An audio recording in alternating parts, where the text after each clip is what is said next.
Did we start? Oh, my bad. Yeah, This is Staff D back in the house. yeah. And so, like I said, thinking out loud, Dangerous Minds podcast, and we back at it. This is the third installment.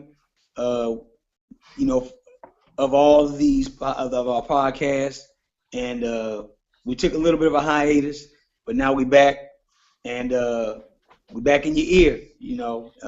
Staff, hey man, kind of give them a little bit of a taste of what we hitting on tonight, our topics. Well, we're gonna talk about. We got two little topics we want to talk about. One is we want to talk about this right here, man. I'm just gonna hold it there for you guys to look at it. Yes, we're gonna talk about this monstrosity of a travesty. And the next time when my boy Trevon get a chance to see it, we're gonna talk about this. Um, and then we also gonna Yeah, talk still about ain't seen that one yet. yeah, I'm gonna have to let you borrow it if you so you can check that one out. Then we also want to talk about Christian hip hop as far as does our music age well?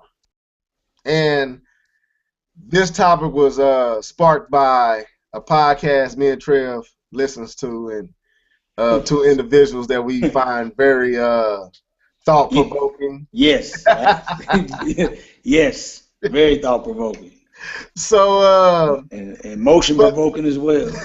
yeah, emotion provoking. But we want to kind of dive into trying to figure out, do we as Christian hip hop artists make music that stand the test of time? Meaning, 5 years from now, can I pop that CD in and still feel like it's quality music, or I'm like, oh, that sound dated. You know what I'm saying? It don't hold up well over the years. Like, there's a lot of straight up hip hop albums like um, Reasonable Doubt, Jay-Z. You can listen to that now, and it still sound good now. You know what I'm saying? 15 years. Well, how long that CD been out? At least. What year did it come out? I thought it came back in like 97, 96, 97, somewhere around there. 96. If it's 96, it's 19 years. 19 years. Wow. See, I'm. It's been somewhere around. We know it's at least 15 plus, and but it still stands the test of time when you listen to it. The music, his lyrics, his rapping style, all stand the test of time. And we're asking the question: is there any Christian hip hop music or artists that music stands the test of time in the same way? Like Christology. If I went back and checked out Ambassador's Christology, would I still feel like I can rock that today without be like, man, this sound old? You know what I'm saying? So Yeah.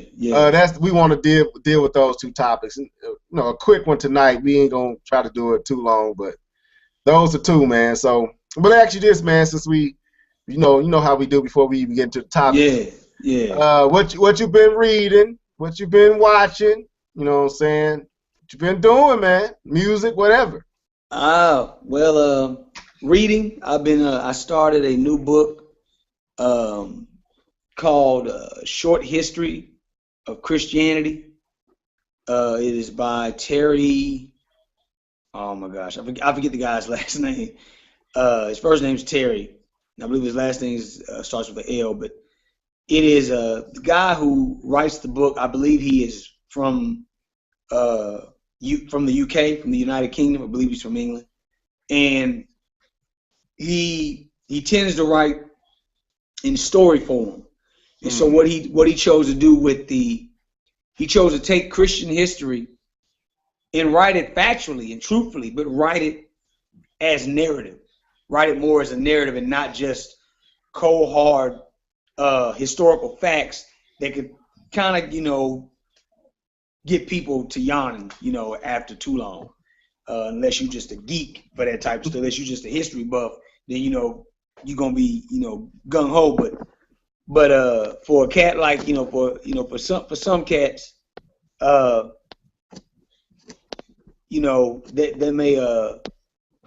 they may want it to be more interesting, more lively. So he chose to write it in narrative because he understands that the one thing that the masses remember and can gravitate toward is a story, a well-told story, which is why people love movies, because movies are stories. They're very well put together and very well told stories. That's granted if it's a good movie or not, you know. But so I mean that's so he chose that approach and that route with this book, and like I said, it's called A Short History of a brief history of Christianity. And so I've started reading that.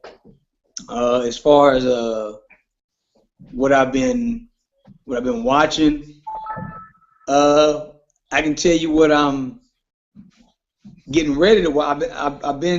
I just finished. Well, a few weeks ago, I finished up, watching Empire along with everybody else in the world.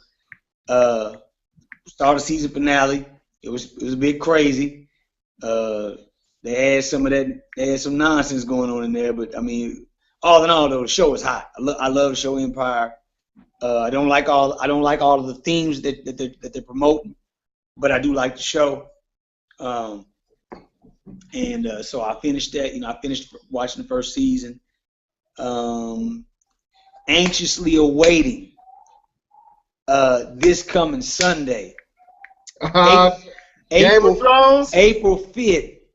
Game of Thrones? Game of Thrones come on April 5th? Oh, I thought that's what you was going to say. I was hoping it was Game of Thrones. My other one, Mad Men.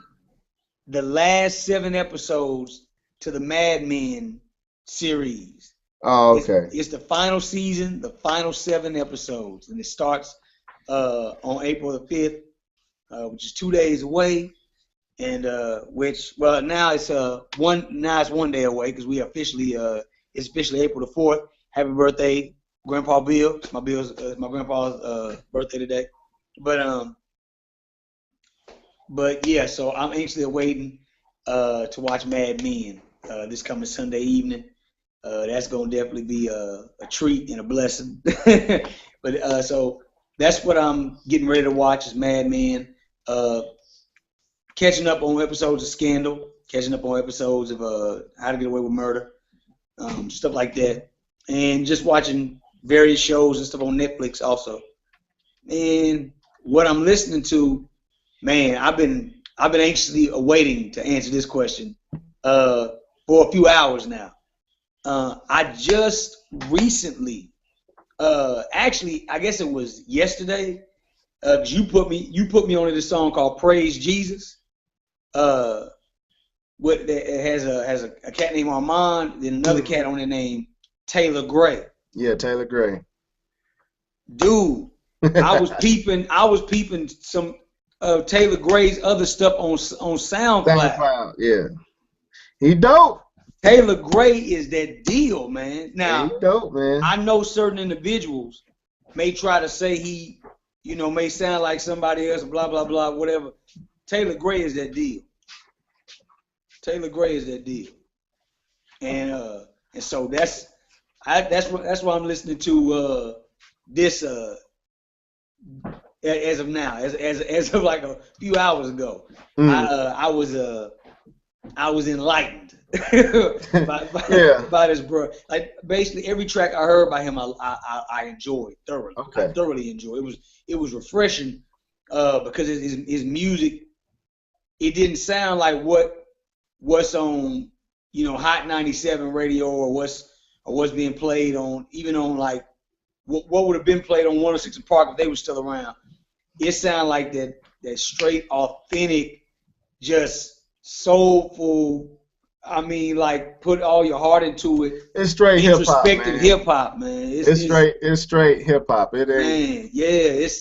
It actually. It's funny because to me, I feel it bleeds into our first topic where this Christian hip hop age where I feel like the music that Taylor Gray is making is along the lines of Well, that type of don't music. go there yet. Don't go there yet, cause we don't Yeah, want to yeah, jump ahead of time. yeah. But Taylor Gray, that's why I'm up on here recently. Also, I discovered another rapper. He's a mainstream rapper. He's not a Christian rapper. He's a mainstream rapper. His name's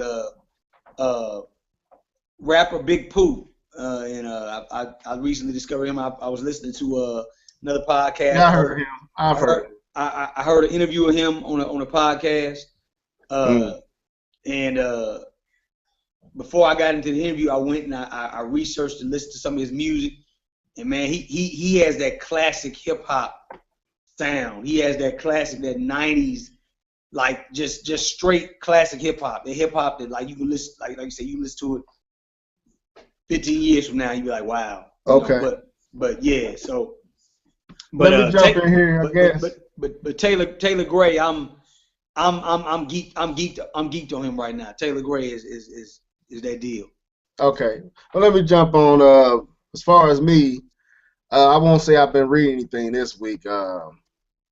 I haven't read anything off the top of my dome, but I've been on this kick with, and our second topic kind of sparked this. I've been really going back and really studying, Egyptian history and our role in that, and how a lot of our history is being kind of whitewashed over and kind of suppressed even today. This kind of what sparked the second conversation, the second topic.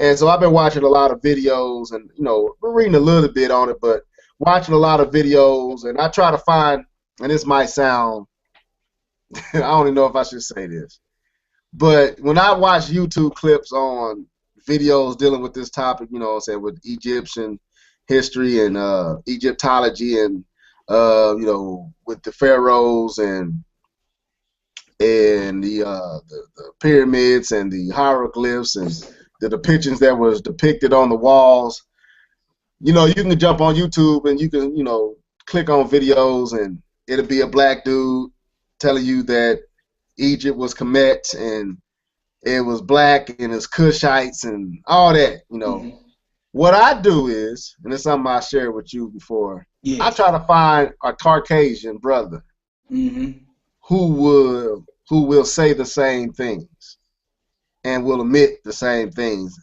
Not that I don't believe the black brothers, because I do, but it says something when you can have those of other races alluding to the same truth. Yeah. And I ran across a few videos that I knew of, and I had seen videos on it before, but I ran across one, and I sent it to you, where they was dealing with the Nubian people of Africa, our ancestors, the Nubians, the 25th dynasty of Egypt, which is, if you translate Egypt right, it would be Kemet.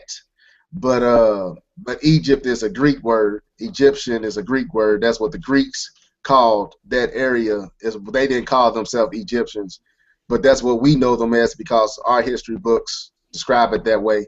But it was some interesting things I found out about just how deep that stuff goes. So it's kind of been intriguing me to really dive more into something that I've always been intrigued by, but really starting to dig and read, different essays and different scholars who wrote about it and went over there and studied those hieroglyphs and know about what's on the walls and all that. I found a few authors that are slowly but surely proving that a lot of what took place over in Egypt really were men of color, and that a lot of what we see today is not representing what was actually there prior to.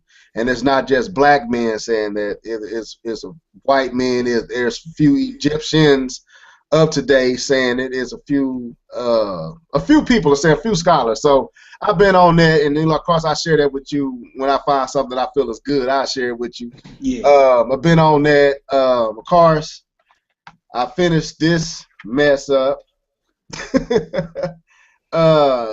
That's another one that, and this is what I can't talk about this tonight, folks, because my boy Trev haven't seen it yet, and I want to give him the fair opportunity to see it.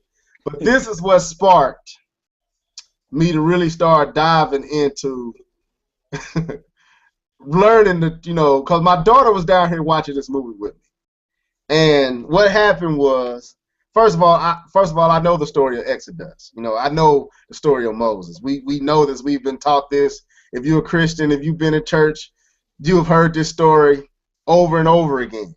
Absolutely. And absolutely. So you can spot, errors and mistakes, and it makes you scratch your head. But like, what are these authors thinking? You have the transcripts right there. You have the scripture right before you that's telling you the story verbatim. How are you jacking this up? But when you study, you research, you find out that somebody does have a copyright clause on the Bible, so they can't actually depict it straight up and down to the scriptures. They got to change certain aspects of it. But what had happened was Christian Bale is playing Moses. I don't have all the cast. I won't go into that because Trev hasn't seen it. But what I noticed was everybody of power and influence were depicted as white folks. But this is thinking out loud. Can I do it? But the women were white, and my daughter's sitting here watching this. But even in this movie, the slaves were black. And I was like, wow, it kind of. So we won't deal with that. We're going to deal with it somewhat with Noah, because that's how Noah got brought into this. But when Trev sees Exodus, we're gonna continue this story. So we're going to deal with Hollywood and what are they really, in 2015, do we still have to tell this story, even with it being told wrong? Do we still have to depict it inaccurate? Can we at least let the pharaohs have color? You know what I'm saying? So can we at least be historically accurate? Right. Be culturally accurate. Right. So it's 2015. We know 10 Commandments back in that time. Racism was real thick, and it's thick now. But you would think at some point in time, Hollywood would dare to go against the grain. Strive for more authenticity. Right. So that's what I've been on. As far as music, honestly, can I take my Christian hat off for a second? Go right ahead, man. To Pimp a Butterfly. Ooh, I forgot all about that. I know you didn't say nothing about it. I forgot all about that. Right. To Pimp a Butterfly. Yeah, absolutely. I've been listening, checking that out, and I'm not going to tell any and every to run out and listen to the album because it's not a Christian album, but it does have Christian themes. Absolutely. Kendrick Lamar is really showcasing his Christian views and his values in this album. But at the same time, you're still getting the secular, you're still getting the sinners, well, it is that, but you're getting a very real-time, gritty language and all that. Viewpoint of it. Right. So, but good album, instant classic.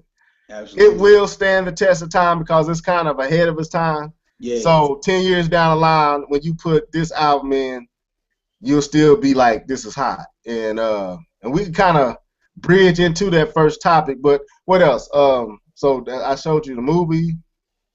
Like I said, I've been reading a few things on, a few scholars Egyptologists who go back and do that. But that's pretty much what I've been on. A few games. I can name some games I've been playing too. No, I ain't gonna do that. But with that being said, let's go ahead and get into the first topic. We've been doing this for a little bit. We don't want to be long tonight, so we're going to keep this in a time frame. We're going to spend about 15, 20 minutes talking about this first topic.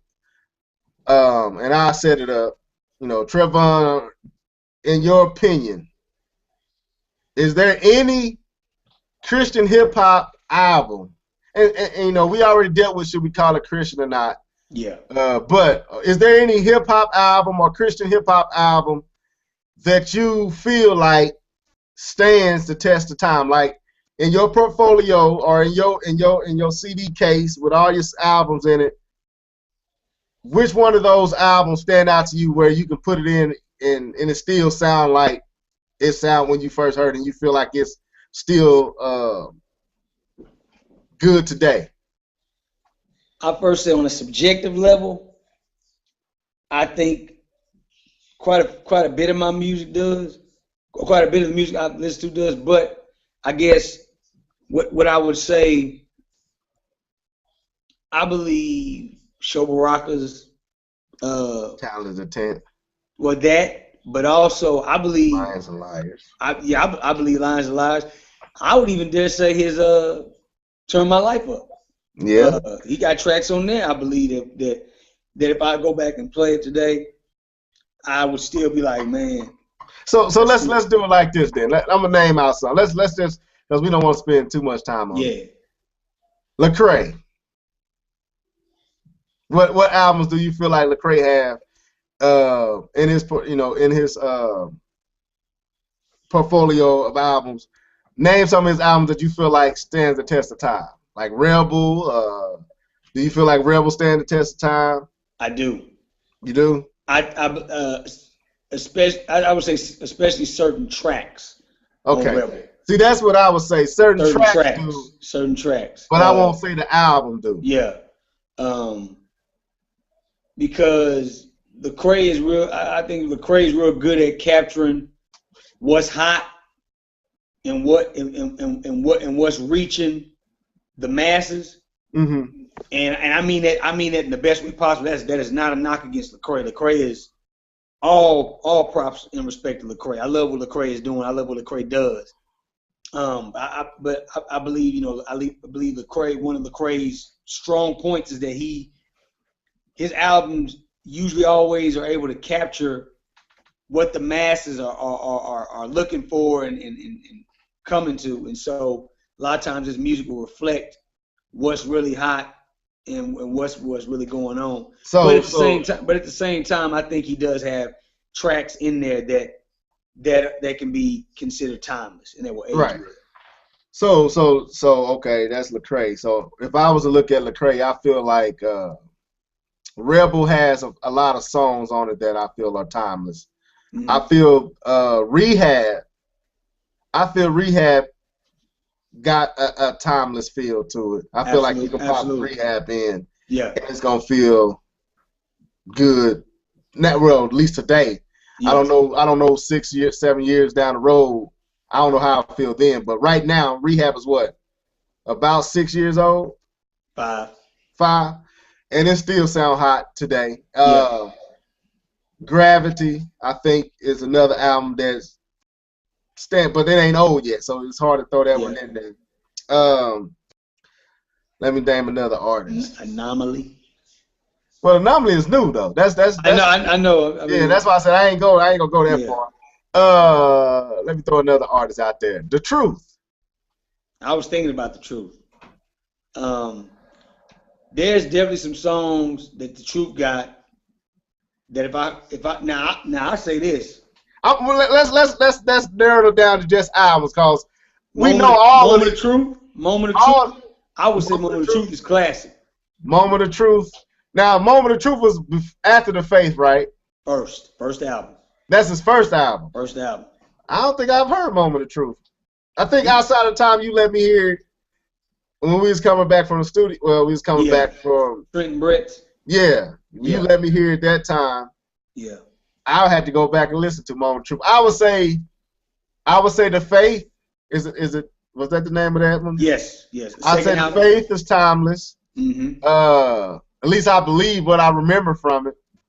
We might need to do a retrospective on that. We might need to go back and listen to that album can we use that word? We feel the same way. Can we use that word? Is that okay? Are we gonna get blasted for that? Retrospective? Yeah. I don't think they created the word. Okay. I just making sure, Yeah. We, us Christians, we steal everything, so I mean. Yeah, right. You know Stop, man. We ain't going there. I'm sorry, my bad. But maybe do a retrospective or a review, a revisit to those albums. Let's say revisit. We're gonna revisit those albums. And okay. Yeah. So let me see. What was the one after the it was Open Book. Do you think? I don't know. I don't know if Open Book is timeless. Man. It's hot though. What I remember. Okay, let's get off the truth. All right. Yeah. Let's get off the truth. Ambassador. I would say yes. Ambassador. I would say Open Book, yes, but Okay. Ambassador. Christology. Lyrically, yeah. Some of his beats. No. I'm not. I was going to say no. I can't. Now, an album for me that I would say sonically as well as lyrically, I would say would stand the test of time. This is just for me. I'm an East Coast cat. Well, sonically, I'm an East Coast. I'm a Midwest dude, born and bred. But as far as my style, my sound palette, East Coast. Yeah. The Thesis, for me, is a classic. Is that the one that he kind of had? That's the one you didn't like. That's the one he kind of had Snoop Dogg's Drop It Like It's Hot? No. Hang on. That is the Thesis. Oh, yeah, that wasn't the Thesis. Yes, it was. It wasn't the Thesis. Can't give you that one, Trev. I have to disagree with you. That's one song, man. No, I mean, Ambassador lyrics always. You didn't like that album. I didn't like that album. There's a lot of reasons.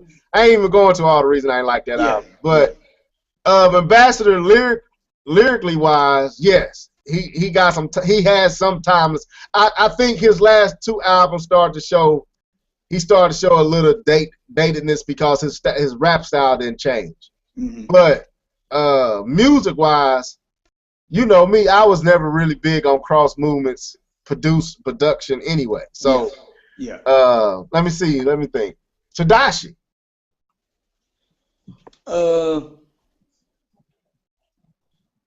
No, that's iffy for me. It's iffy for me because I say this. Are there any other Southern rappers music whose music ages well?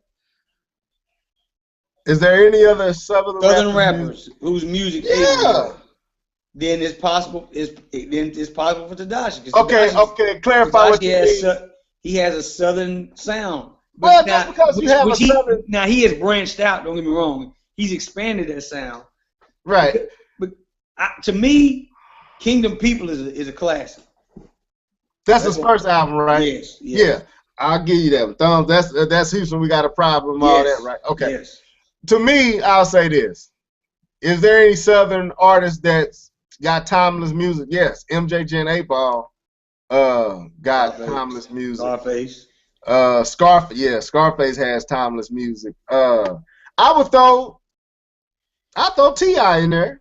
And of course you got Andre, you got Outkast. Dude, but I don't even call them. Don't even get started on that, man. But they kind of transcend the Southern. Yeah, they kind of on it in their own stratosphere. They do. They their own lane. Yeah, they in their own lane. UGK got a few timeless albums, I say. You start naming Master P and all them, then we can get off it to now. They ain't got that. Let me name Flame. Shout out to Master P. That's the truth, man. Flame. Who? Flame. I would say so. I would say Flame does have timeless music.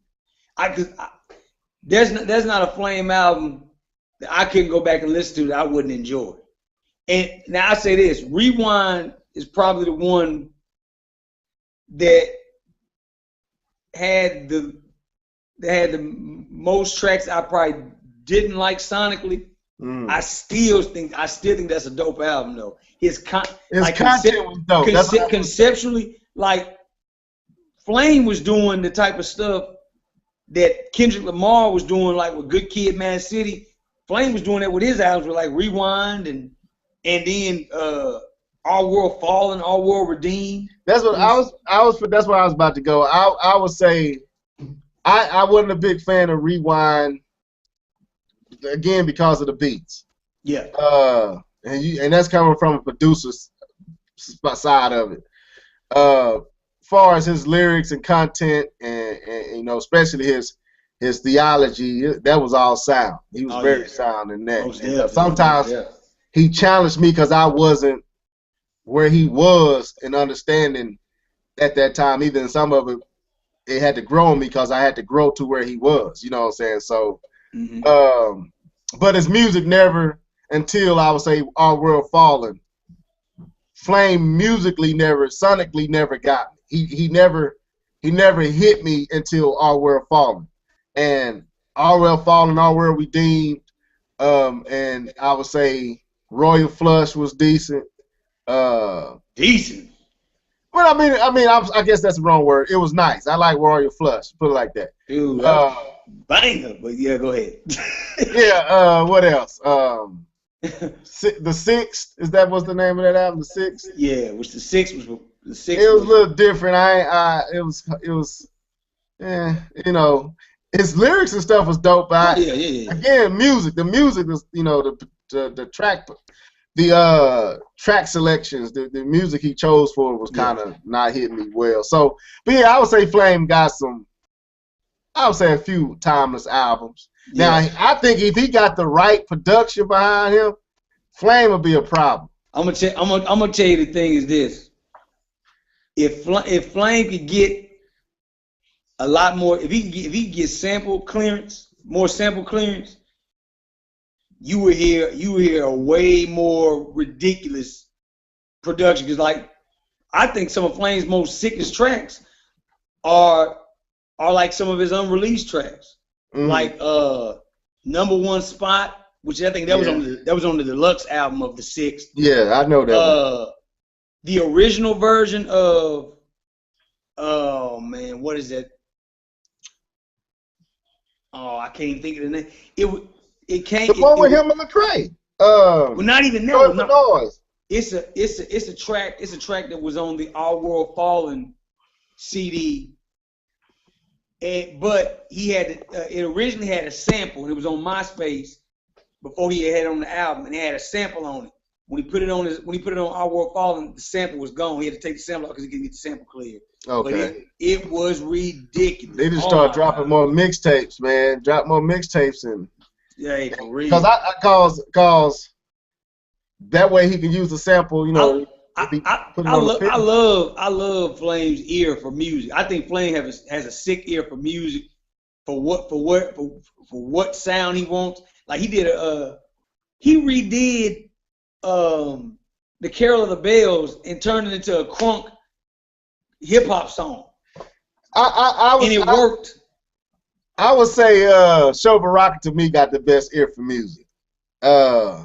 Cause Sho Baraka's let's look how we named all his albums.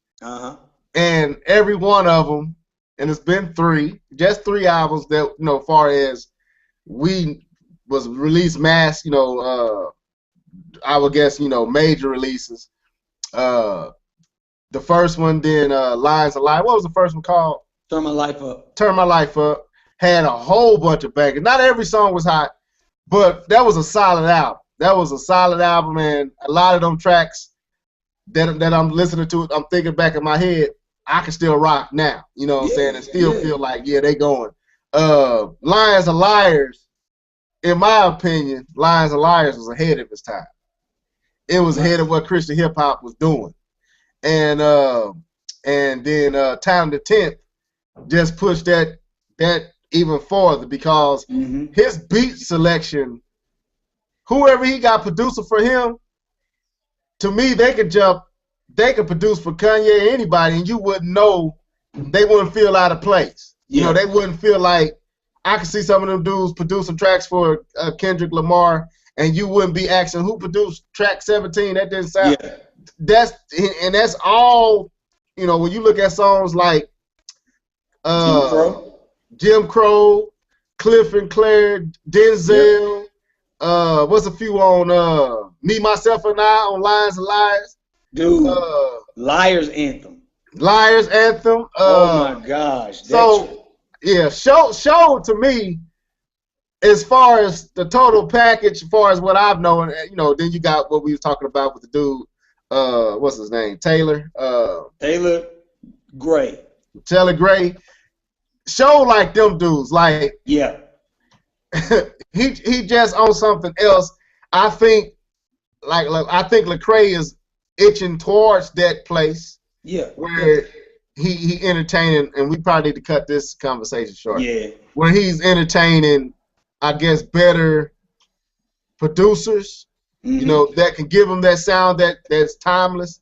Yeah. But I would say right now, far as what I know, the artists I'm familiar with, Sho Baraka, one of the few that I can name that I feel like his music, I can listen to this music 6-7 years from now, still be like, this is still dope. This is still quality. This fit into what's going on today. So that other song that Flame had that they didn't get the sample clear is called Heart Stops.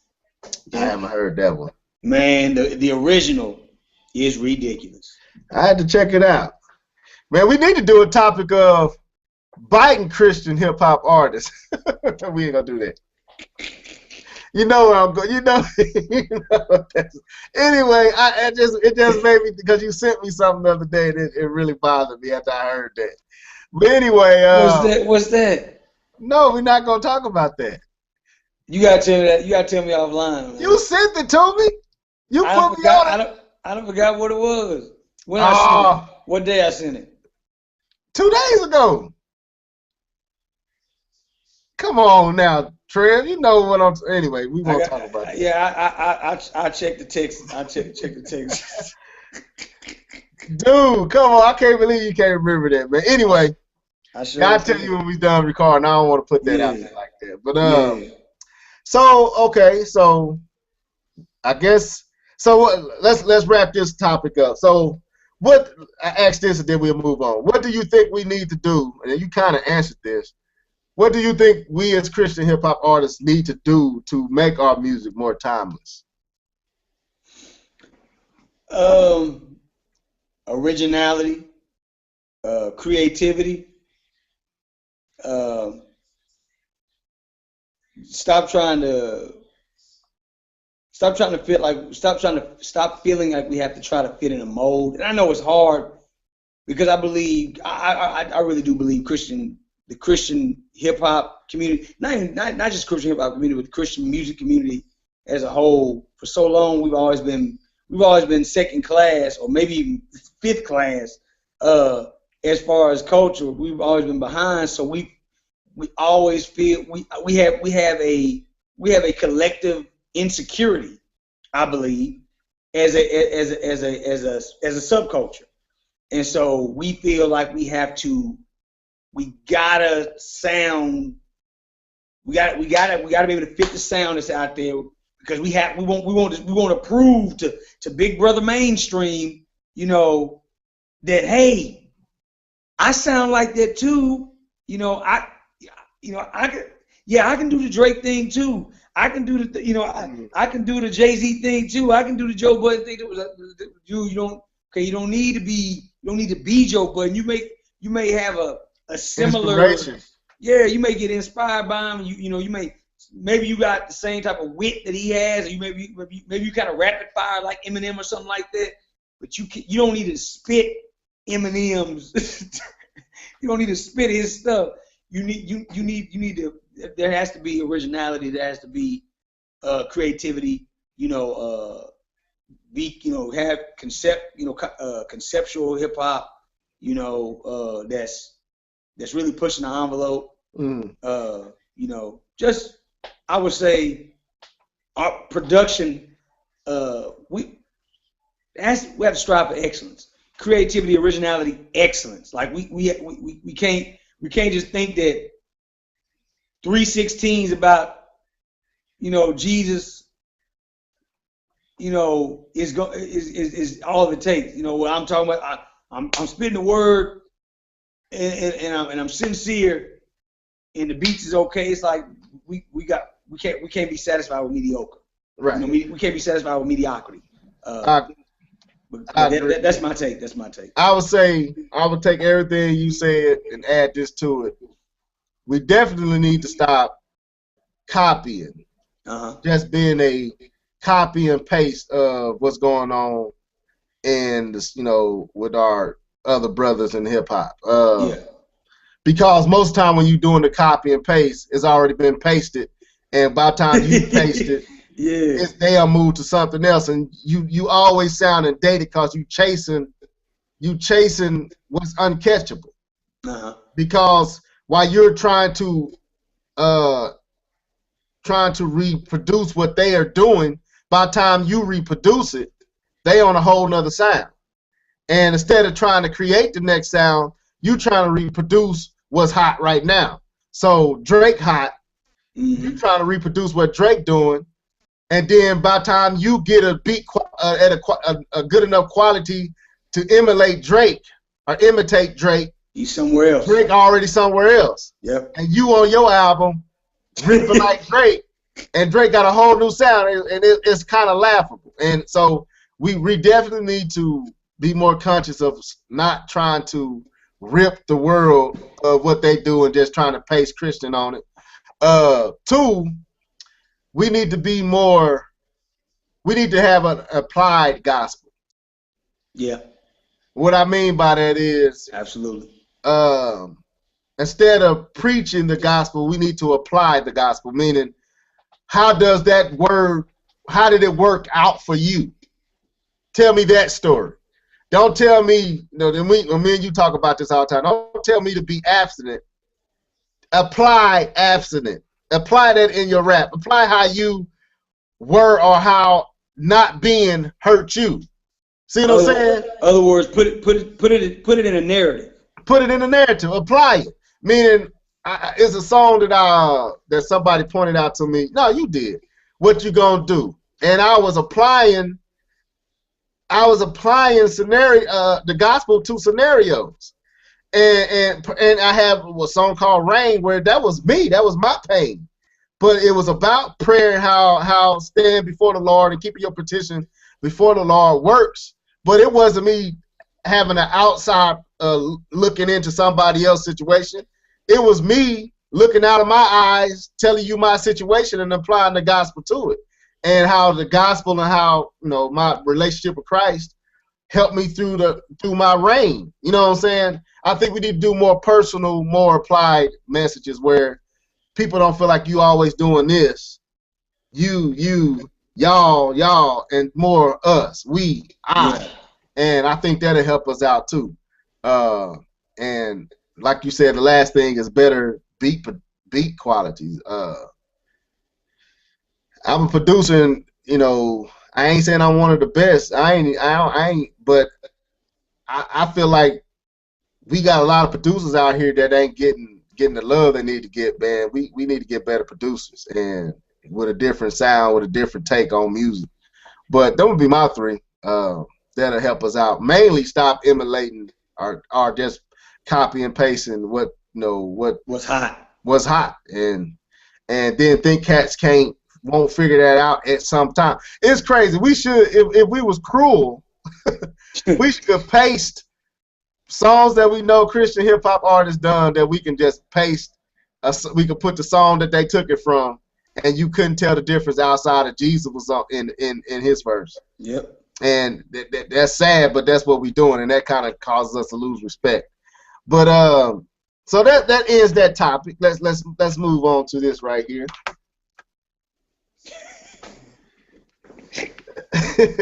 you know how you laughing. Doggone, this movie made me so mad. Why? All right, let's. Why? I mean, that was a treatment, accurate treatment of the biblical narrative of God's redemptive work in the life of Noah. Was it not? Yes, it was. It really was breathtaking to see. This man struggle with his sanity over his redemption and what the Lord did for him, even though he didn't understand what the Lord did for him until. No, this movie was stupid, man. So let's get it in. First, all right. Now you've gotten a chance to watch Noah. Yes. Now, first let's deal with the Hollywood and what do we think Hollywood is really trying to say with this movie. We'll say that for the end. What is your take on Noah, the movie? On my take on Noah the movie. Yes. My take on Noah the movie is it is Hollywood basically. It's a commentary on conservative Christian fundamentalism, and how it's very I guess you want to say dogmatic, very iron-willed. So we already dealing with Hollywood's aim and what message they was really trying to. We might go ahead and deal with, because that's pretty much right already on it. It's Hollywood basically trying to give a commentary as to how ironclad the conservative fundamentalists are with, the Bible and biblical inerrancy and biblical, how it's in, the Bible is, we believe the Bible is infallible, and how we don't bend. There are areas where it pertains to Scripture and the Bible and Christian theology, orthodoxy. We don't bend. We don't bow. We don't concede. And so this movie is, I believe, a commentary against that. And it's also trying to actually to quote a line from an article in the New Yorker that was actually talking about. It was actually discussing. It was reviewing this movie, mm-hmm. and they were basically talking about the director's aim. Which the director of the movie is Darren Aronofsky is his name, and apparently he first was intrigued by the story of Noah at the age of 13, like 12, 13, in when he was in 7th grade. Okay. And he was always intrigued by it. And one of the things that kind of intrigued him is that he felt like Noah was somebody who really had a severe case of survivor's guilt, and basically he always wanted to be able to depict that type of thing. But and I agree with that. We're gonna deal with that though. We're gonna deal with that where I believe he's accurate with that. Yeah. Oh yeah. But something that I read in this New Yorker article, it says although the ostensible ecological passion that runs through the film may appeal to the left side of the political spectrum, Aronofsky's depiction of a righteous believer who takes the first step in setting aside judgment in favor of tolerance is a lesson pointedly aimed at the conservative faithful, the audience for whom a Bible movie would be ticket bait in the first place. And then he talks about basically how, he says Noah. It says the dramatic climax of Noah is when which family love and moral instincts justifies the ways of man to God. Basically saying that man, it justifies man to God. Basically, the fact that it goes back to the final scene of the movie, where it's the decision that Noah makes, and basically it's like this decision. It's almost, I guess, in one way, it's making it seem like Noah's going against what he believes is God's will. So I guess it's supposed to be God's will. Noah goes against that, and and by him choosing not to obey God. Yeah, by him choosing love for his family and compassion and human morals, that justifies him to God. That makes him justified, and he's justified on his own merit and not according to God's merit. Right. So, and that's the same thing that. Really. Yes. When you get to the bottom line, we're not gonna even deal with it. But they paint God in this movie as he has questionable motives. So it makes him seem insensitive, which when you listen to a person like Bill Maher and a few other people that have a problem with religion and especially Christianity, God is a walking contradiction to a person like him, because how can a God that says he loves you murder and kill and justify it through what? Him being God, and you kind of see some of those ideas and some of those beliefs gleaming and shining through these movies. So absolutely.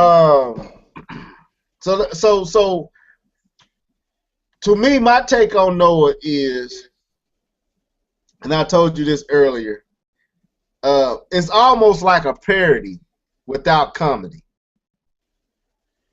And what I mean is, a parody is it takes a movie and it jokes the movie, it clowns the movie, it mocks it. It mocks the movie, and with comedy. But Noah to me is a mockery of the story of Noah from the biblical from the perspective of a person who probably does not value nor believe in the accounts of Noah.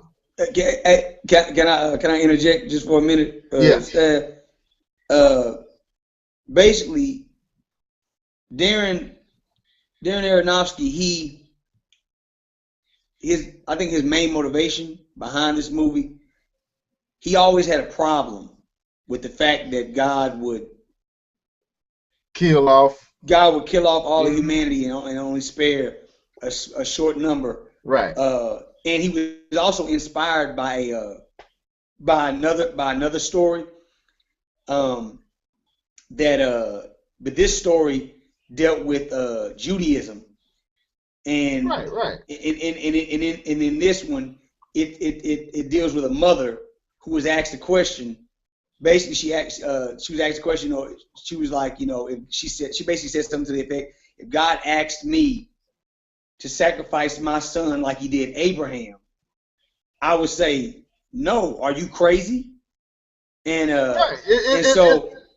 so it's that type of, that's the perspective. Yes, that perspective, that frustration, that anger. Right. That's the motive. That's going into that. How dare you, so-called God? It's fueling the movie. Is a man viewing God through the limited understanding of man.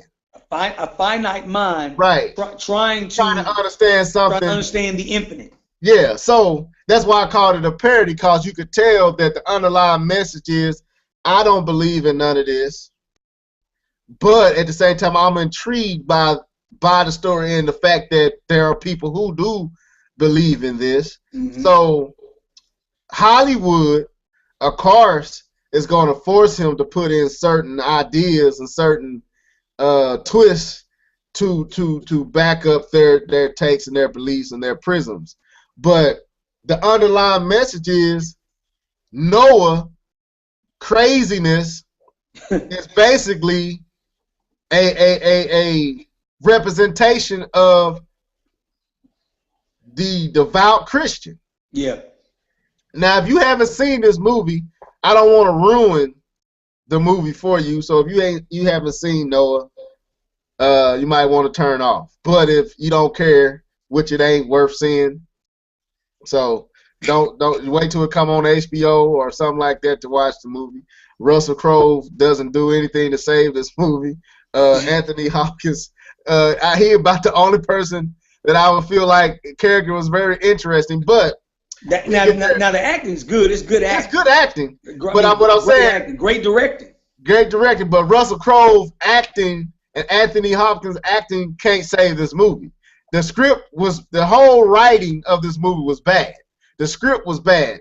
Whoever signed off on okaying this script should not get to write another script. That's what I'm saying. Like that was Darren Aronofsky. He wrote. He don't need to touch.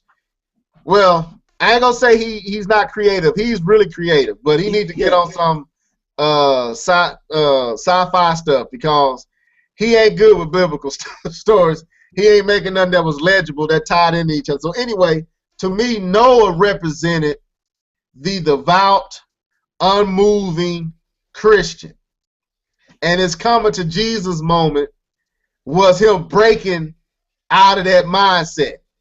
Mm-hmm. Did that make sense to you? Like, I don't want to read that book. So anyway, Noah, well, let's look at the situation where you was talking about his guilt, his remorse drove him. The scene. Well, if you know anything about the story of Noah, the Lord shuts up the ark, and he shuts his family in the ark, and of course, everything that walked, every land creature died that wasn't in the ark. So now the thing you got to look at, which I always, we did it in a Bible study. I remember our teacher was saying this, and he said, "Could you imagine?" She said, "Could you imagine how they felt with the families beating on the doors, trying to get in, probably begging and pleading with Noah to let them in, and what that did psychologically to Noah and that family, and maybe there were family members out there of Noah and his wife that, the mom of the wife or the family members or cousins of Noah that he had to listen to and know that they were dying and wrestle with, did he do the right thing? He really couldn't do nothing about it, and the guilt that would come from that. That's a real depiction because I believe Noah did go through that. Why me? Why did he choose me? Why did he spare me? That even though he's spared and he's grateful to be spared, the guilt that he was chosen and the remorse from being chosen was there too because so many people died. Why wasn't I one of the ones? Why he didn't choose? What's so special about me? Yeah. That's two dynamics going on at the same time. Like, I'm happy, but I'm so sad, and I'm guilty because I don't feel no more worthy than the next man. So you had that going on, but in the movie, they twisted to where this drives Noah insane. He kind of goes crazy, and he feels like man is rejected of the Lord, even though he's been redeemed, even though he's on the ship, even though the Lord spared him and spared all the animals. Something snaps in Noah's mind that man is supposed to die. Man is supposed to end. Yes. And he stays locked in this prism, locked in his mindset to where he was going to fulfill what the Lord didn't finish. Yeah. And he was going to, almost like Abraham going to kill Isaac, he was going to rid the earth of humanity. And he kind of, to me, he represented what they deem as dogmatic Christendom. Dogmatic Christians who are so loyal to the faith that they lose sense of perspective and just a logical approach and common sense. They so off, they ain't no good for nobody else. And Noah's attitude, his family was looking at him, couldn't understand him because, and I'll let Trev jump in here, because Noah was going to go so far as to murder his grandchildren. And it gets crazy. It's not okay. I would say it's not a good movie, but it is. This part is interesting. If you're a movie buff, this part will catch you. It catches you, but it's going to make you mad if you know the true story and the true accounts of Noah. Yeah. This will make you mad because it makes no sense for Noah to have this mindset to be be depicted this way. But at the same time, it's so strange and it's so odd and it's so against the grain. and yet express believe. Russell Crowe acts it well. It catches. So with that being said, I said a lot. Would jump in on that and take a little farther with your perspective on that part of the movie. Man, it definitely. I mean, he captures very well. The process of somebody unraveling and losing it. Russell Crowe depicts it well. I think what Darren Aronofsky was trying to depict through Noah, through Russell Crowe's Noah, was someone that was so stricken with bloodlust for God's will to the point to where they were unsensible. He was almost like he was a brute, like he was like, and like you said, I definitely believe that it's a knock toward those of us who stand behind biblical orthodoxy and who they would call people like us they would consider to be bigots, quotation marks, intolerant, quotation marks, and so I think it's definitely a knock toward conservative conservative Christianity.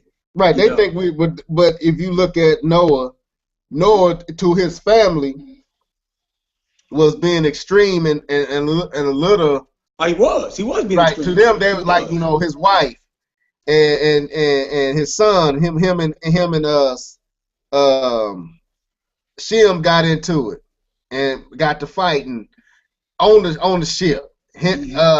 Ham, because he didn't let Ham have his wife. Well, now you know the story. Ham and all his sons entered the boat with wives. Yeah. But in this movie, Ham was young and didn't get a wife, so now Ham is envious because Shem has his wife, and now I don't know where Japheth was in this whole. I don't know why Japheth just. I didn't go back and watch the movie again, so that's why I don't. Japheth was just a little. He was just a little boy. He looked like he was about 14, 15 years old. He really didn't have no real significance in the movie, but other than he was trying to be accurate with how many sons he had. Right. So Ham, man, and it goes crazy. But the illustration and the depiction of Noah with Russell Crowe's acting pulls you in. Absolutely. It pulls you in, and it. Well, I said it doesn't save the movie. It does allow it to be watchable. So you can get through it, but you ain't gonna like it when you get to the end. Well, you might like it if you don't have no biblical base, to foundate it through and filter it through. But anyway, so all these errors and inaccurate storylines with Noah, and he's going like he's this intolerable, loony, off tilt. Psychopathic, just crazy person, and he's extreme, and his nature is very extreme, and I believe his family represented logical thinkers, the humane,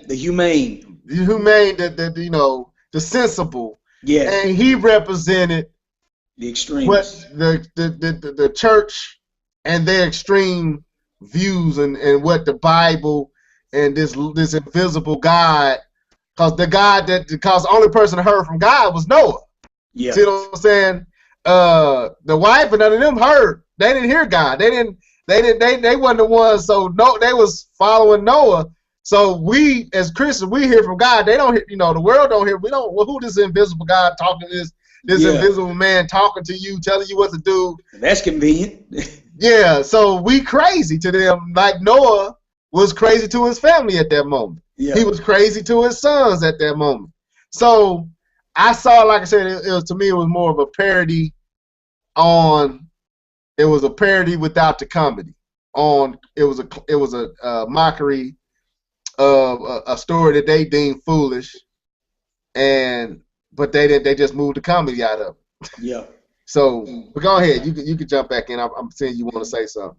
I was just, I mean, of course, my main beef with the movie was, first off, they changed so much. They butchered it as far as accuracy goes, with it being accurate with scripture. They butchered it. They made the seraphim into rock people. The angels. Yeah, the seraphim angels. They probably don't know what the seraphim like. Yeah, yeah. My bad. For those who are Christian or church-like or churchless, the seraphim were a type of angels. Type of angels in the Bible who were six-winged angels, and high-ranking angels. Very, very high-ranking angels. They actually are guardians of God's presence. Lucifer, Michael. Well, Lucifer was an archangel. He wasn't. He wasn't a seraphim. He wasn't a seraphim. But seraphim were very, very high-ranking angels, and they were some of the most closest to the presence of God. And like I said, they had 6 wings. And so we see these angels, we see these in the movie of Noah, and in their fallen state. In their fallen state, some of them got cast out of heaven, which I never heard about any seraphim getting cast out of heaven. I know there were some of the angels, but it never says seraphim. But anyway, in Darren Aronofsky's Revelation, seraphim are the ones that were cast out of heaven, and in their being cast down, they took on the molten crags and rocky nature of the earth. Yeah, when they impacted the earth. Yes. The lava and the rock and all that kind of molded into it became their flesh. Yeah. And they were distorted and disfigured, one arm longer than another arm. Mm-hmm. You would think that they had to use their wings. Their 6 wings became 6 arms. Yeah, you would think that an angelical being that was in heaven would be able to talk. More sophisticated. Yeah, with better quality but they talking like barely removed from toddler. So it was strange how he depicted that. But now, did he explain? I don't remember this because I didn't go back and watch. I should have went back and watched it again. I watched Exodus. Did he explain why they got kicked out of heaven? Oh, did the whole angels coming to the daughters? I don't know if he showed that in the movie.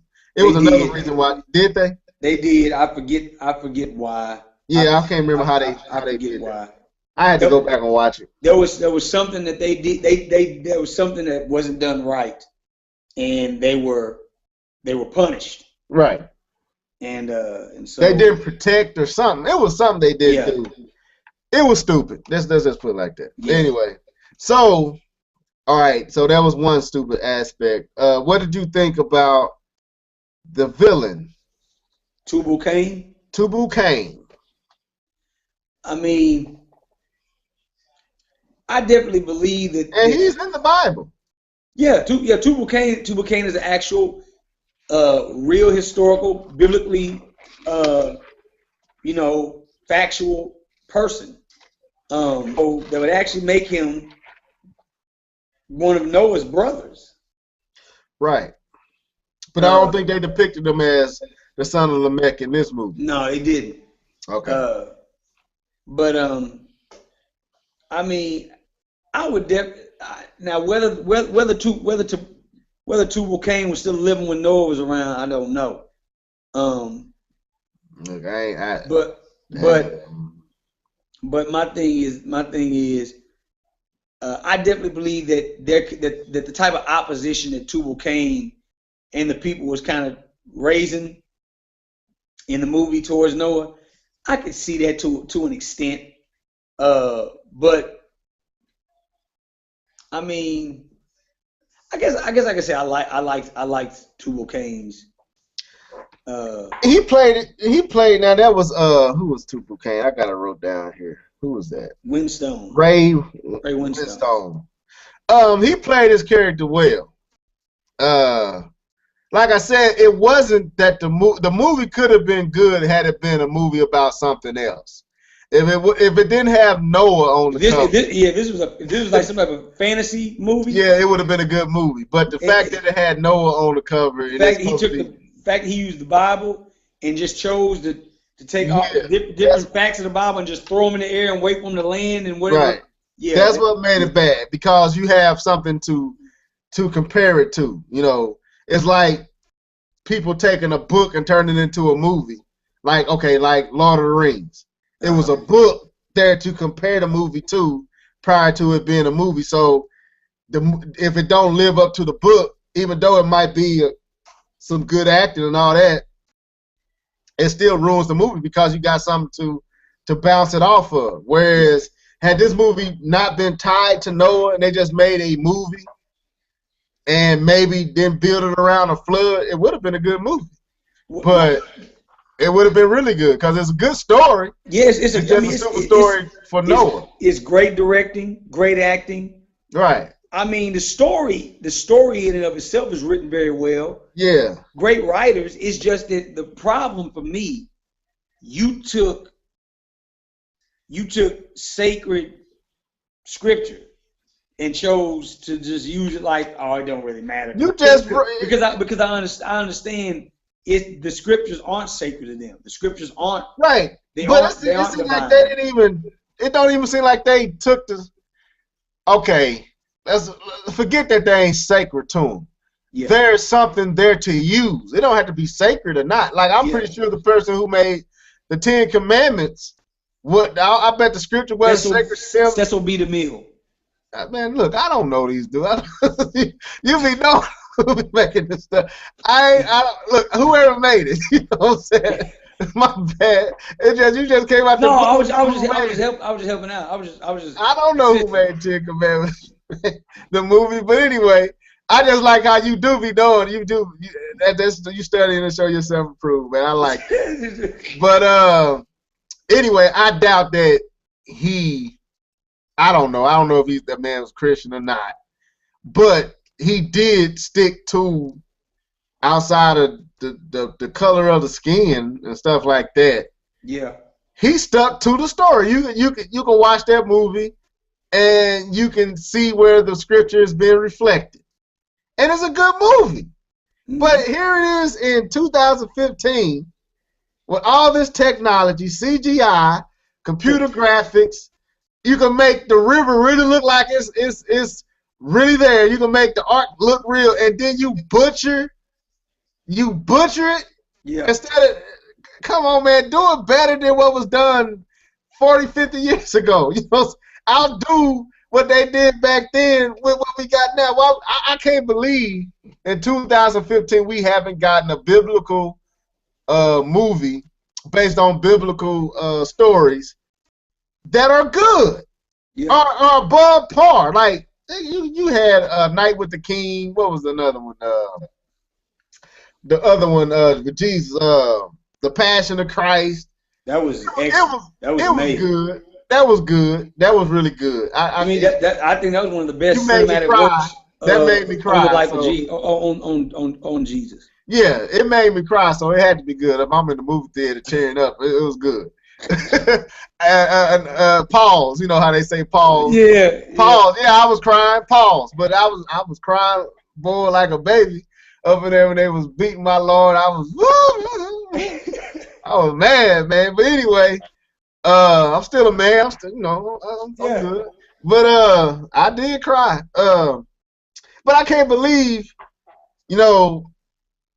I can't believe they butchered this like they did with something to follow. They didn't even have to work hard. What you didn't have, because you didn't have to write it. Yeah. It was already written. All you had to do was I would say maybe work hard in fleshing it out. fleshing it out. Yeah, and showing it in real Making life, it, realizing it everyday. visually. Yeah. You have to realize it visually, but and making it tangible, making it to where we can relate to it, and we can connect to that story, But I mean, like you said, they already got source material, Right. The groundwork is already done for you. All you got to do is pull it out and shape it into modern times and make it believable. Make the connection. Yeah, make it believable. Make it to where what I'm saying, you can really see this thing. Yeah. And what they did to this movie, they created a war. What was we fighting for? What was the purpose of us fighting again? I'm trying to figure that out. Why? You had the line of Cain. Right. That was another twist they did. I forgot about that one. The line of Cain versus the line of Seth. And the line of Seth were the defenders and the protectors of creation, of God's creation. And he was from the line of Cain, right? Yeah, Tubal-Cain was from the line of Cain. That's the whole. Which the last name, the surname Cain makes that obvious. Now let's check this out. What did you think of? Because they went on the ark. Ham and Japheth didn't have wives. What was my take on that? No. What was it? I'm taking farther. Okay. Spoiler alert. Yeah. All right. Shem had a wife. She was pregnant with twins, females, and the whole conflict between young Ham, and his father was his father didn't allow him to have this particular girl he was liking. I think the girl ended up getting killed or something. So because of Noah. Because of Noah, because he didn't help her when I think she got trampled, right? Yes. Yeah. So they get on the ship. It's sealed, and the water comes. Now he doesn't have a wife. We go back to Tubal-Cain. Tubal-Cain. We get back to him because he plays into this part too. But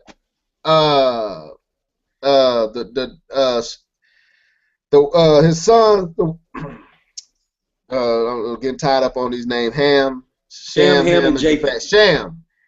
His wife was on the boat. He was the only one with a wife on the boat because he's the older brother. Now, that ain't accurate to the. First of all, there are some that think they were triplets, but if you do, some say that they were triplets, the brothers. They were all the same age, but we know anyway. But they had wives. Yeah. But there's all these varying ages, but she has twins, which Noah was gonna kill. And turns out that this was the blessing for Ham and Japheth, her twins. Their brothers' wives, twins, were going to be the wives for Ham and Japheth, which were Ham was 20, or at least about 18, and Japheth was about 13, 14 years old. What did you think about that story line? I didn't like that at all. I didn't like that at all.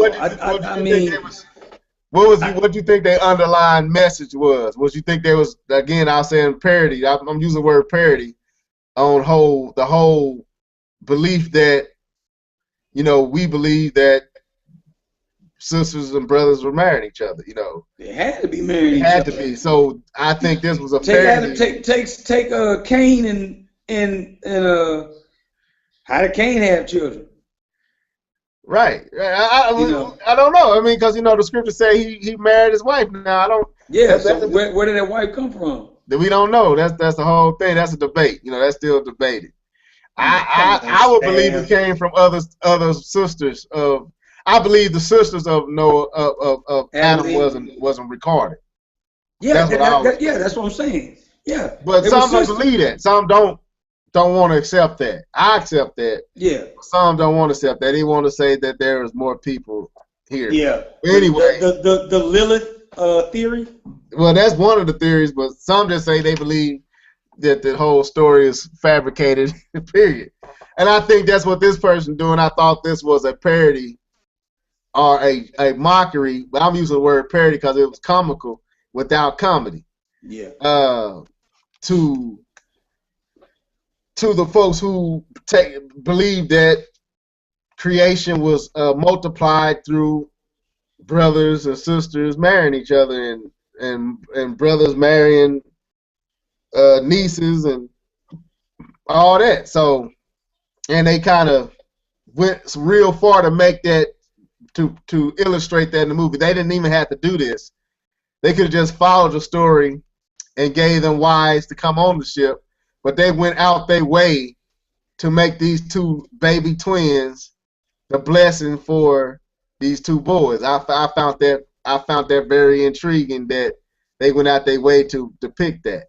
So, what was your take on it? Talking about the little girls supposed to be for the boys. Yeah.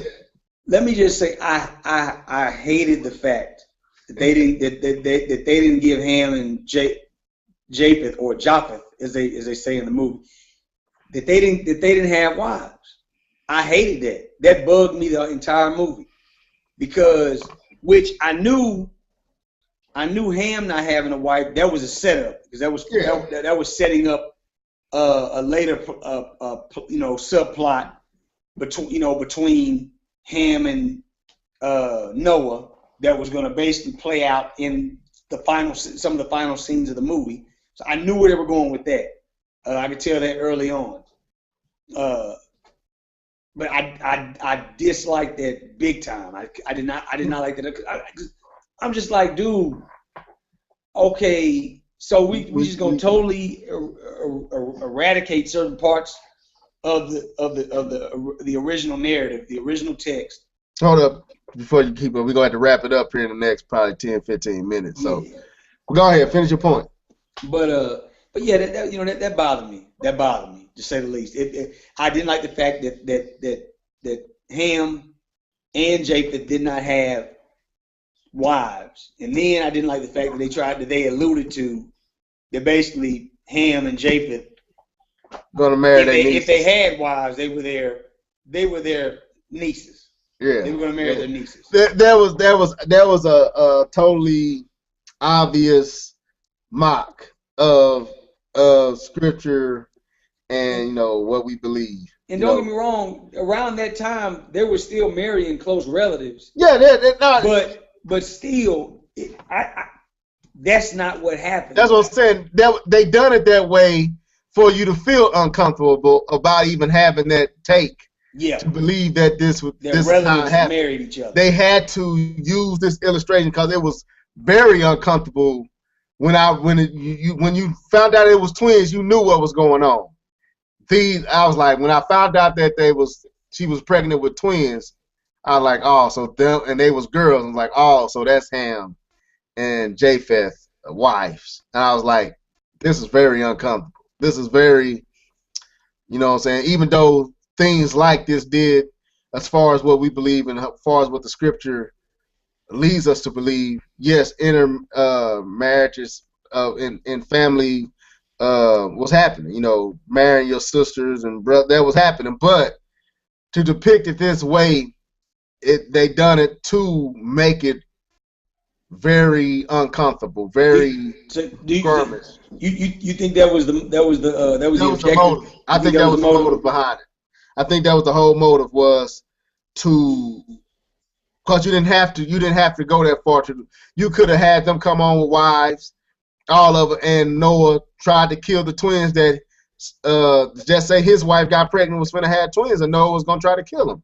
They didn't have to be the miracle for the other two to have wives. Mm-hmm. But to point out something that you have a problem with, as far as a non-believer who doesn't believe in these accounts and don't believe that the earth was populated through these means, how can I illustrate that and make a mockery of it. Make a mockery of it and make it where you question your own belief. Cause to me, that's, looking at that, it was kind of sick. See what I'm saying? Like, that's kind of foul. That's, it's foul to me. But that's what I think that's what they was trying to achieve with that illustration. So let's move on. We're gonna probably have to pick this up again, but let's pull out one more point, and then we'll pick Noah and on the next podcast, and hopefully by that time, Trevor been unseen Exodus. I'm gonna have to pass this along to him, let him check this out. What did you think about Tubal Cain? Anyway, Tubal Cain getting in the ark. Hated it. So let's deal with this. I hated that just as much as I hated Ham and Japheth not having wives. I hated that. That was ridiculous. And then the fact that Ham was helping him. Yeah, are you serious? Let's not go there first. Let's just break down for the next 5 minutes. Let's break down how he got on the ark, and then we'll go into touch on Ham's relationship with Tubal Cain, relating their relationship. So how he got on the ark was as the water was coming in, and I think this is very accurate depiction of how it looked. I would think I can see it looking like this as far as the flood coming in, the folks climbing as high as they can climb on the trees and the mountains and beating on the side of the ark and dying and drowning. But Tubal Cain, found a weak point in the ark and broke through. I think he had a rock, or what did he have? I don't even remember. Well, he found the spot on the ark that was weak enough to either punch through or penetrate, and he broke through. Now understand, people, is water covering the whole face of the earth. He broke through the bow or the side of the ship. How is the ship? Now, this is what I meant. The writing was just retarded. How is the ship going to stay afloat? If it's got a breach. If it got a breach, how is it going to stay afloat if you broke the integrity? You ruined the integrity of the ark. It's like, so he climbs in, and another thing he do, we can't touch on it because we ain't got time. We could, but we don't want to make this too long. He kills one of the animals on the ark, so that means that species is dead. You know what I'm saying? And then Ham discovers him. Now we get to what you were talking about. Ham discovers him on the ark, does not tell his father because he's mad at his father for not saving his girlfriend, and him and Ham builds a relationship to overthrow Noah. So there you go. Now, so what did you when this is taking place? What was going on in your thoughts? Just deal with it for like 5 minutes, and we'll bring this one to a close. I was like, why? I was like, why are we doing this? Why are we at this juncture in the movie? Why is Tubal Cain even still around? Tubal Cain was supposed to be out there floating around in all them waters. He should have been skull deep in judgment water. But he done whittled his way into the ark. Now the impenetrable ark, that which is going to spare the lives of I didn't even think about that. Noah and his family. The Lord had sealed the ark. He shut the door. Exactly. He shut that door. Oh my God, I didn't even think about that. Noah couldn't even open the door if Noah wanted to. But he broke through. But Tubal Cain broke through the door that God shut. but yet the boat still is floating and it didn't sink, but it got a breach in the side. Yeah.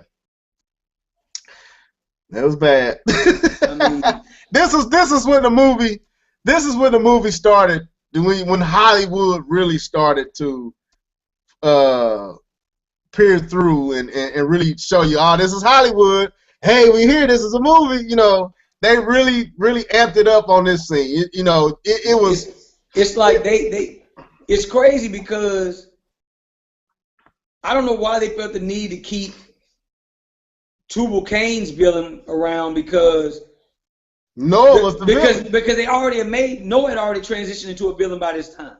Noah he was starting to transition at this point. He was starting to transition to a villain. Yeah, Noah had already been on the boat. Noah had become the villain. So what was the purpose of Tubal-Cain? That's good observation. Noah was the true villain of the movie.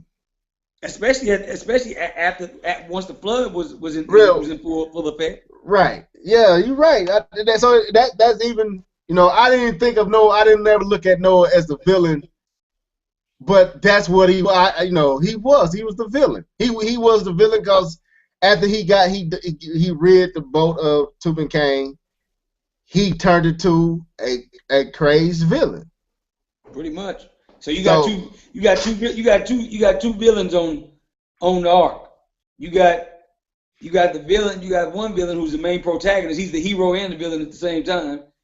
And which, if you look at it biblically, Noah isn't even the hero. God is the actual hero. But anyway, you got Noah who's supposed to be the hero and the villain all in the same plot. Now check this out. You got Tubal-Cain who's the villain. Yeah, he's the ultimate villain. Yeah, he's the evil villain. Yeah, he's the worser of the two evils. Now check this out. Now Ham, and we're gonna end it. We're gonna have to stop. We're gonna stop. It's getting good, but we're about to stop, man. They setting up for what took place on land with Ham. Yes. The whole time they see people when you got unlearned eyes when you got an unlearned mind trying to express biblical stuff, this is what you get. Since they can't understand why Ham, you have a liberal mind. I'll say that, liberal. Yeah, unlearned, unsaved, can't understand the things of God, but anyway, they can't understand Ham and the curse, and the seeing Noah's nakedness. That scripture, the whole time they setting up this is what they're doing with Ham. This beat between Ham and Noah. Noah. So when you get to the scene where Ham sees Noah naked, all this time, that's what explains Ham's disdain for Noah. This is how you explain it. Instead, because they can't, they don't understand, that's heavily debated what was Noah's nakedness, all this, but they don't understand it, so they create a scenario where Ham and Noah's relationship was hampered before they even got off the boat. See what I'm saying? So every story has every plot, every aspect of the movie has its own, own places trying to take you. Noah being saved, and salvaged from the flood, and then this story takes you to a crazy Noah. Yeah. Ham's. It was basically Noah became Jack Nicholson from The Shining. Right. That's a good example. Very good example. And Ham was the disgruntled son whose father doesn't understand him and neglects his needs. Mm-hmm. And what the scripture says, talks about don't provoke your children to anger. Yeah. He provoked through Noah's lack of compassion and lack of concern for the needs of Ham. This built this animosity and unannounced hatred for Noah, and when Noah was naked, that's supposed to explain why Ham didn't have compassion to cover Noah up. So this whole movie is all over the place. It really is all over the place. Yeah.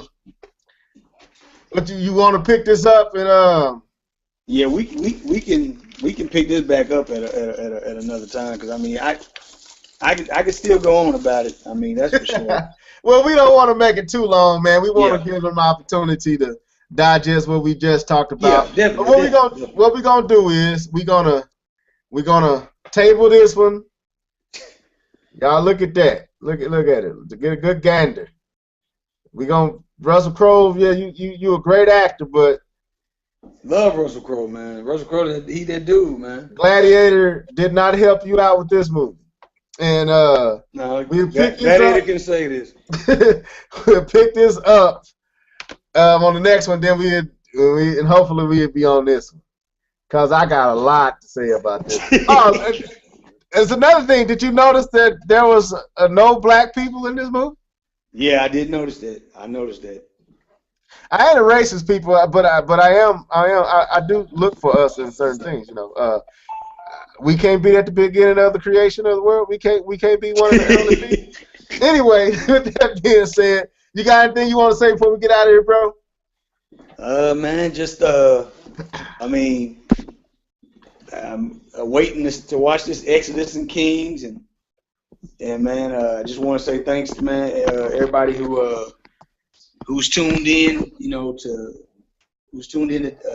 Dangerous Minds, and appreciate the support, appreciate the love.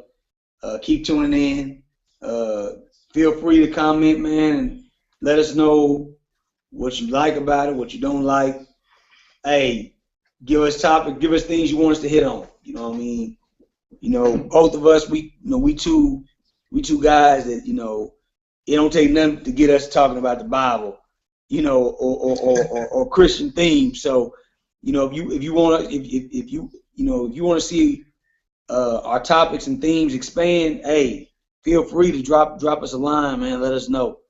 Right. Yeah, that's my spiel, man.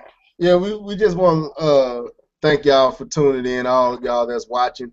Man, leave us comments, man. I noticed that our first, like I said, this is just our third one, and we doing pretty good to be new to this. And my first video got around 99 views, but I noticed it's probably at 100 and something now. But I noticed no one left a comment like, what you think. Let us know what you think, what we can improve at. You know what I'm saying? With myself and my boy Trev. And leave us topics, things that you're curious on, and things that you notice, topics or stuff that's going on in pop culture that you know about, that you might find interesting, and if we talked about it, leave it to us. We'll try to dive in and talk about it. So with that being said, man, we're going to sign out. Like I said, we're going to come back next week with this Noah and this Exodus and deal with that, and kind of deal with Hollywood and as a whole. Exodus is really going to let me go where I want to go with that. But, I could have did it with Noah. I know I'm opening up another can of worms, but I ain't going to do it. But so next week we'll deal with Hollywood 2015. Can we start depicting this stuff more accurately, more accurate to the times? Yeah. If you ain't gonna stick to the scripture, at least stick to the geographical location, historical context. You know what I'm saying? Can we get some black folks in some of these roles, people? Am I being too blunt? I mean, it's a legitimate concern though. And not saying I'm not saying we need to blackwash everything, but if we doing a movie that was set in an area where the people's pigment was a darker hue, shouldn't that be depicted? Shouldn't that be depicted in the movie? Right. And I don't get me wrong. I understand Russell Crowe is gonna get the mainstream audience a lot quicker than Idris Elba, but still, especially with Exodus, Yeah. I mean, my thing is, I very seriously doubt that the Pharaoh or the doggone Moses look anything like Christian Bale or the cat that played Pharaoh. Yeah, I got him here. I got his name, but anyway. And yeah. So we won't deal with that. And there's another question we're gonna ask too, because people ask us, it don't. I'm sorry, I was reading a thing on this about showing the actual people of that area, the indigenous people of that area, and one of the comments was, does it really matter? Long as we learn the history of them, doesn't matter, and one was even, I saw a similar comment with, even with Jesus. Was he a white man? Was he a man of color? And they, he's depicted as a white man in America, but the argument, was he a white man, blue-eyed with blonde hair? And when that question come up, people say it doesn't matter. I would say yes and no, but we'll leave it on that, and kind of let Exodus and this whole depiction and image thing and how powerful imagery is. We'll deal with that on the next podcast. What you think? That sounds good to me. Because there's a reason why they're depicting it the way that they're depicting it. There's a reason for that. So when you say it doesn't matter, then the question that comes up, then why do they constantly depict it the same way? Yeah. Because it does matter. And we'll deal with that on the next podcast. But anyway, this is Thinking Out Loud. This is Staff D, Stafford L. Moore, and my boy, Trevon Alford. And we will be back later on next week with another Thinking Out Loud, Dangerous Minds. Hope y'all enjoyed this. Deuces! Signing out.